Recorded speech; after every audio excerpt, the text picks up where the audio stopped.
yummy. It makes our taste buds and our saliva activated when we think about various kinds of food.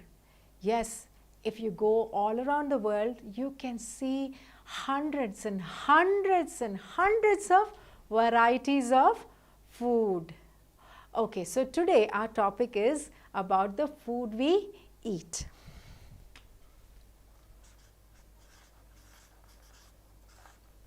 So why do we need food?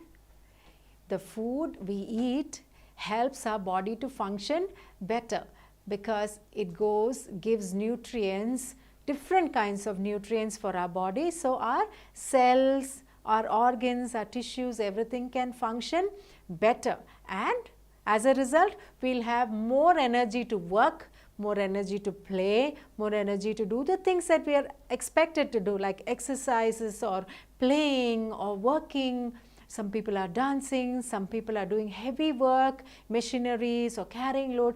All of their bodies require good nutritious food so that we can do our duties better. Okay, so what are the sources from which we get our food? There are two main sources that human beings get their food from. The first one is plant source and the second one is animal source. Now let's take a detailed look at what are the plant sources and what are the animal sources. So today when you look at this lesson, you will see a lot of pictures coming on the screen which you already know. These are the food sources, but still it will be a good learning for us. So let's take a look at the screen. These are the plant sources. What are the plant sources? You have to guess even before I said it. Yes, vegetables, green leafy vegetables, fruits. Yeah, then the next kind is all the kinds of pulses and grains and cereals. Yes, okay. What are the animal sources? All the meat, eggs, milk. These are the animal sources. Now let's take a look at what do these animal source and plant source food do to our body. They give us nutrients. What are those nutrients? Number one is energy giving foods. The second one is body building food. The third one is immunity building food. Okay, so energy giving food, body building food, then the next one is immunity building food. Let's take a look at each one of them for a while. Energy giving food obviously gives us energy. So what are those kind of foods? One is rice, one is bread, wheat, sugars, honey. All these things give us energy giving food. So it gives us the energy to do our duties. The next one is body building food. So what are the body building food? They are otherwise called as proteins. And proteins, where do we get it from? We get it from eggs, milk, cereals, pulses. Okay, all these things give us proteins which are otherwise called as body building food. Then the next kind is immunity building food. The immunity building food gives us the strength to fight the diseases, any kind of viruses, bacteria. If our immunity system is strong, then we won't fall sick often. So what are those foods? All the fruits, fruit juices. Nowadays, a lot of people eat sprouts. The sprouts give us a lot of minerals and vitamins. And also, there's something called a microgreen. Okay, we will see in the picture that these are, we can grow it at home as well, and they are fresh and they are without any pesticides. They are so good to just consume it just like that. Wheat grass is a big example for that. So these things build our immunity.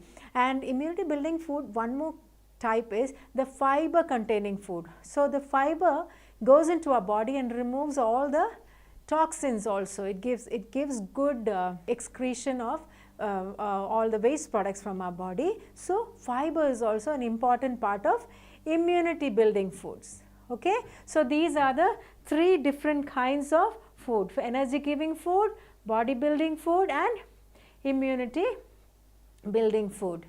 Okay, so now let's look at how do we consume it.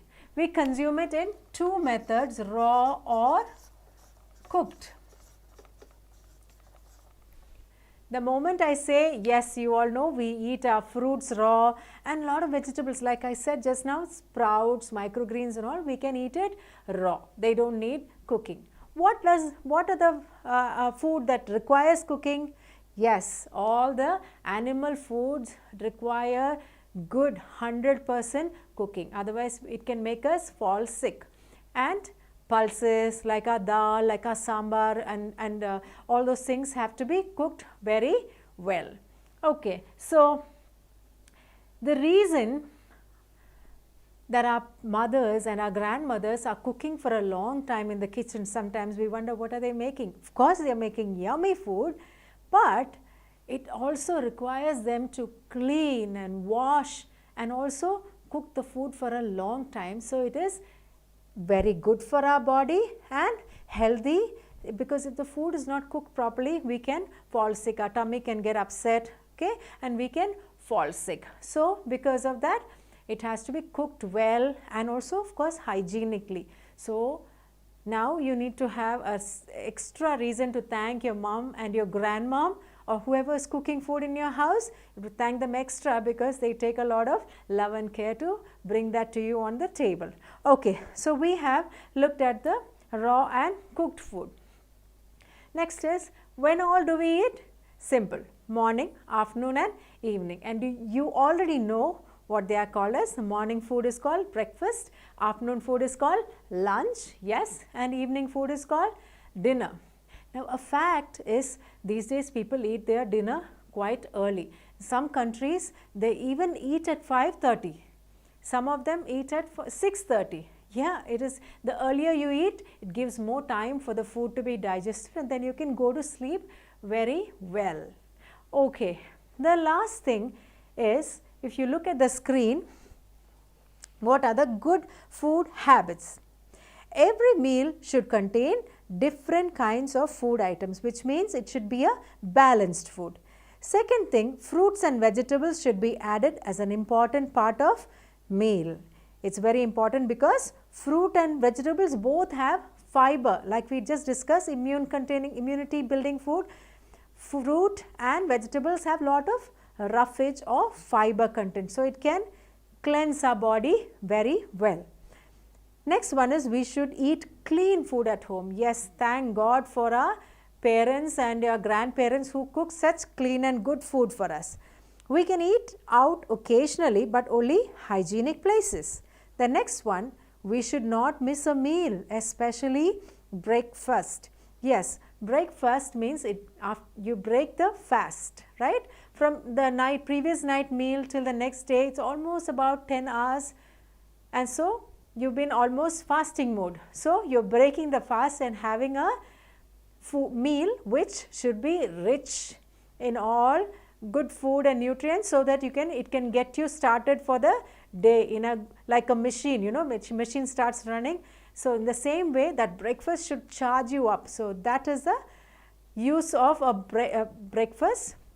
The meal should be well balanced also. Next one, growing children must drink milk. It gives energy and strength to the bones. So now you know why mommies and grandmas and dads and all force you to drink milk. It's important to strengthen your bones. Very important these days, wash your hands before and after eating. Then wash your mouth after meals. Very important because it helps to prevent cavities. The last but not the least, fruits must be washed well before we eat them. It's very important because people say there are a lot of pesticides that are used in growing the fruits, so we must wash them extra well, so it is good for our body. So that brings us to the end of the 5th unit, and I hope you learned a little more about food and their sources, why we eat food and how do we eat food, and what is a good ideal eating habits.